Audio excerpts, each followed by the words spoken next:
बातमी आहे शरद पवार यांच्या नाशिक दौऱ्यासंदर्भात। शरद पवार यांच्या नाशिक दौऱ्याची तयारी आता सुरू झाली आहे। नाशिकच्या निफाडमध्ये 13 मार्चला राष्ट्रपती जाहीर सभा आयोजित करण्यात आली आहे। नाशिकमध्ये राष्ट्रपतीच्या जाहीर सभेची तयारी सुरू करण्यात आली आहे। शरद पवार यांचा दौरा असेल नाशिकमध्ये। शरद पवार यांच्या नाशिक दौऱ्याची आता तयारी सुरू करण्यात आली असून नाशिकमध्ये शरद पवार यांची जाहीर सभा 13 मार्च रोजी होणार आहे।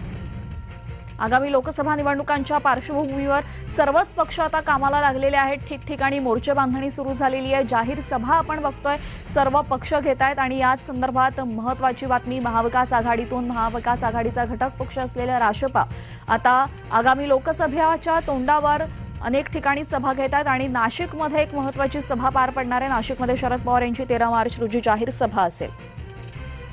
आपल्यासोबत आमचे प्रतिनिधी किरण गोटूर जोडले गेलेले आहेत। किरण, काय अधिक माहिती?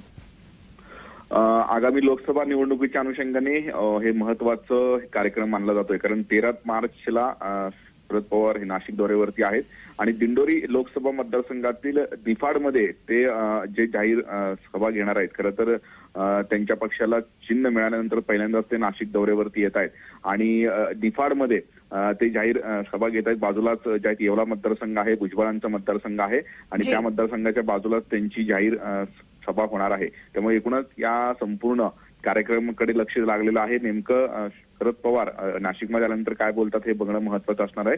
पण आगामी लोकसभा निवडणूक आहेत आणि त्या निवडणुकीच्या अनुषंगाने हे नाशिकमधनं शरद पवार हे रणशिंग फुंकणार या एकूणच कार्यक्रमाच्या माध्यमातून असं आपल्याला म्हणता येईल। त्यामुळे त्यांच्या या दौऱ्याकडे विशेष हे लक्ष लागल्याचं बघायला मिळतं। धन्यवाद किरण, आपण दिलेल्या माहितीबद्दल।